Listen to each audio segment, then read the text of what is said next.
नाव श्याम ठेवी, कुणी मानव ठेवी, कुणी राधा, काय काय देवाचे नाव ठेवतात हे लोक. आणि त्यांचं ऑलरेडी अगोदरच धर्मांतरण झालेलं असतं. परिस्थिती भयानक आहे.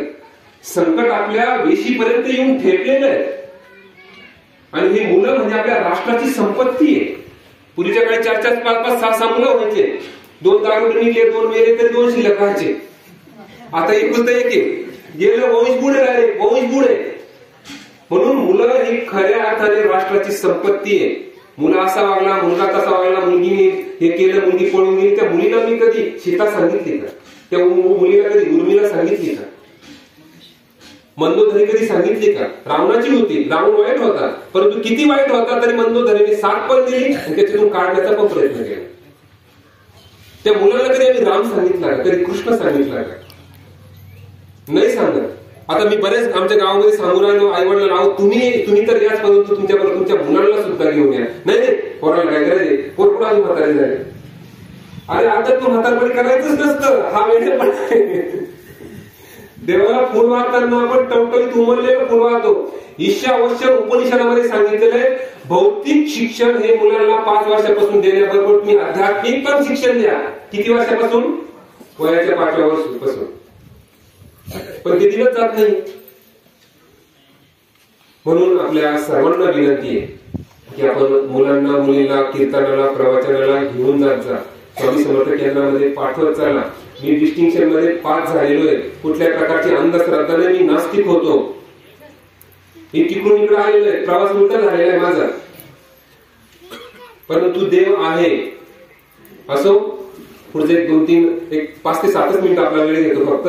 त्या मार्गामध्ये आपण ज्या ठिकाणी आज आपण आलेले आहेत ना, ते श्री स्वामी समर्थ सेवा केंद्र आहे.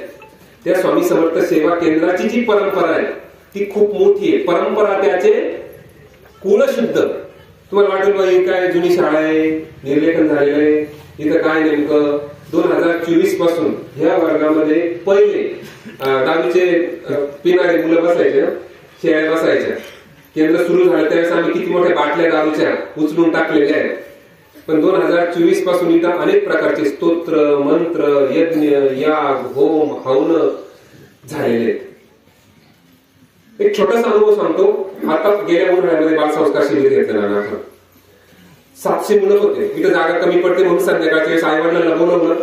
इथं बालसंस्कार शिबिरा अंतर्गत जेवढे स्तोत्र, मंत्र, योग, प्राणायाम, सूर्यनमस्कार जे मुलांना आवश्यक आहे तेवढे आपण शिकवले. आई वडिलांच्या देखत मुलांनी पुस्तक न घेता म्हणून दाखवले.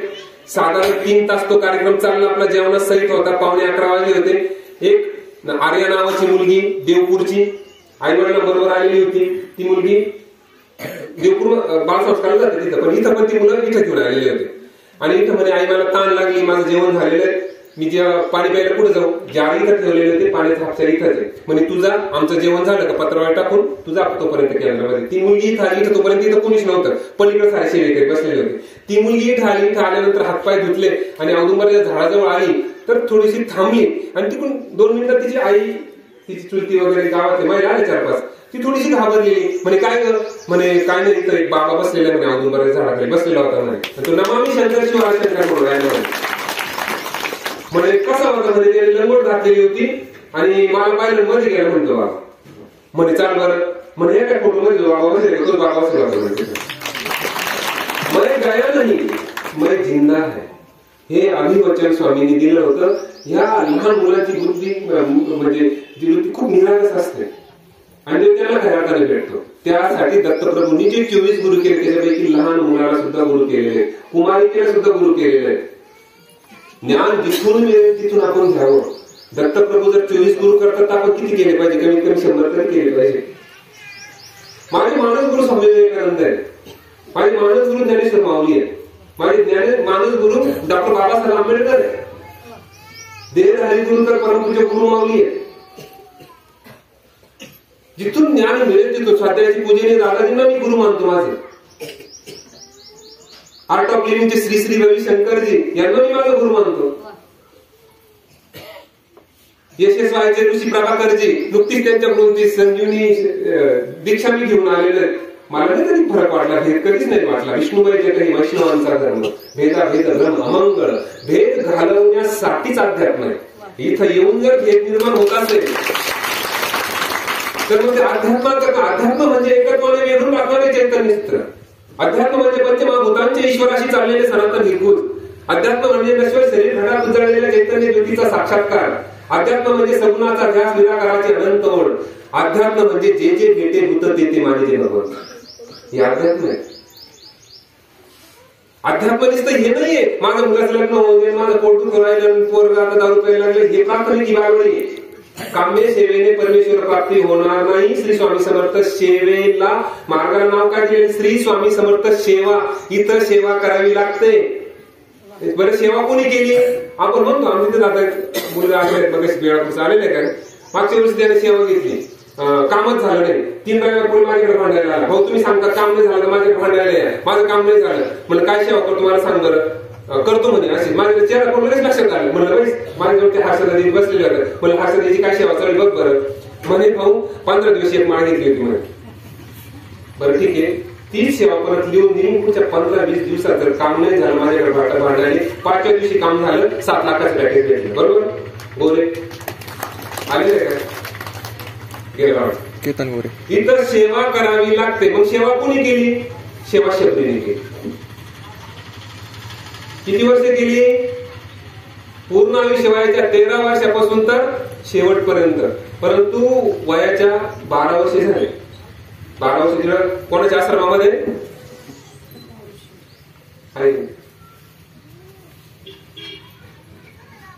त्या आश्रमात गेल्या. गुरुंपुढे कधी आले नाही. गुरुंपुढे कधी आले नाही. फक्त गुरुच्या मार्गाने जायचे स्नान करायला. तिला फक्त सडा समाजने टाकणं, फुलं टाकणं, जंगलातून फुलं तोडून आणणं. एक दिवस आजारी पडल्या, वय झालं, वडाच्या झाडावर राहिल्या, वडाच्या झाडाखाली राहिल्या, कंदमुळं खाऊन फक्त गुरुची सेवा. पण गुरु समोर आले नाही, मी ही सेवा केली, मी ती सेवा केली. आणि ज्या वेळेस आजारी पडले थोडासा उशीर झाला आणि उशीर झाल्यानंतर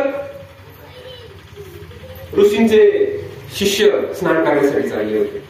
काय केस विंचरलेलं नाही, कसं वाटत होतं, अंगावरती व्यवस्थित कपडे नाही, बाजूला हो म्हणे,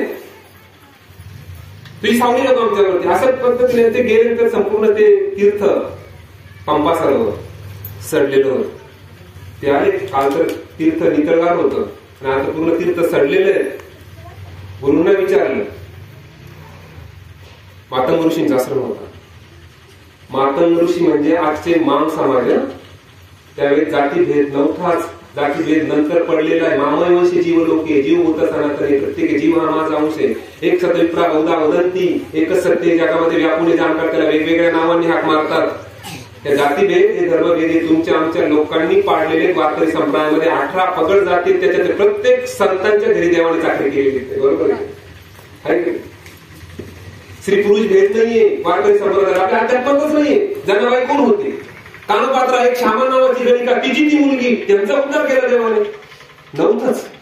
माझ्या काळावधीमध्ये अनेक कचरा झालेला आहे, तो काढणं गरजेचं आहे. पुनश्च एकदा हनुमंत विश्वारेम. आणि झालं काय म्हणजे गुरुंकडे आल्या, गुरु जाणकार होते. त्यांनी बघितलं आपल्या तपाने कुणी मध्ये एखादी स्त्री भेटली का? हो म्हणे.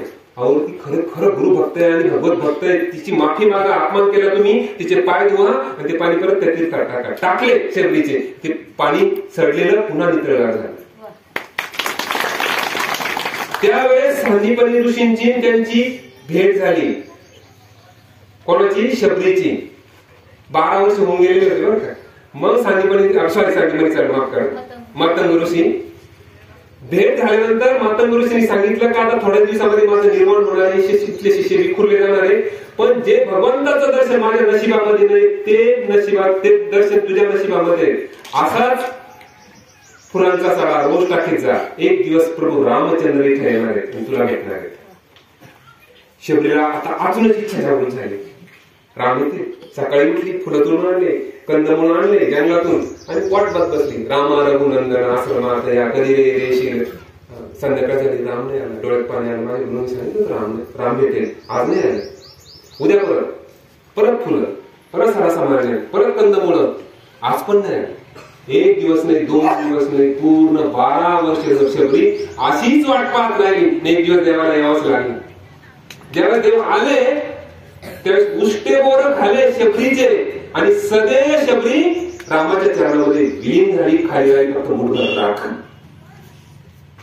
सांगायचं तात्पर्य काय का सेवा कोणी केली. आपण म्हणतो मी सातपारायण केली, ते शेवटी पण अध्यात्म करताना वर पाहावं, प्रपंच करताना खाली पाहावं.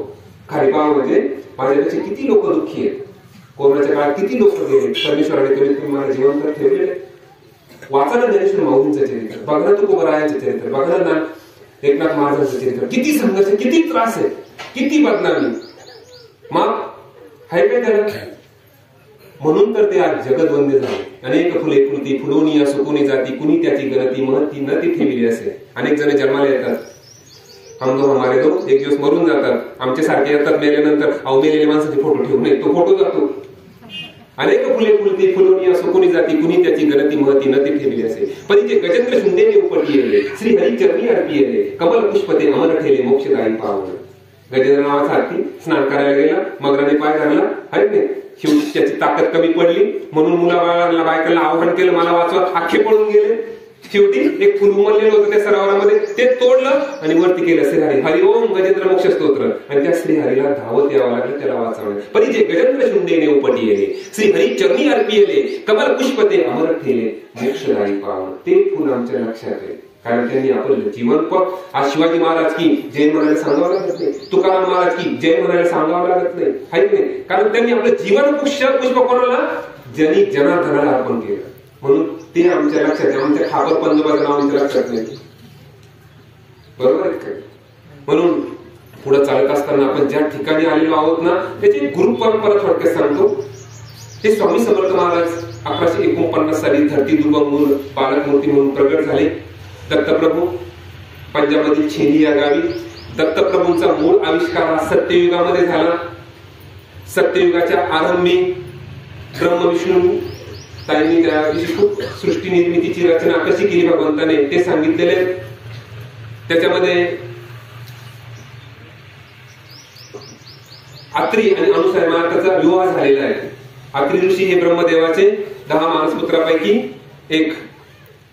आणि आत्री अनुसूयाचा विवाह झाला, अनुसूया मातेचा विवाह झाला आणि लग्न झाल्यानंतर ते कुठं गेले? तप करण्यासाठी गेले. कुठं तप? कशासाठी? ह्या जगाचं कल्याण व्हावं यासाठी मला पुत्र प्राप्ती पाहिजे. एक दिवस नाही, 2 दिवस नाही, 100 वर्ष एका पायावरती उभा राहून आत्री ऋषीने तप केलं.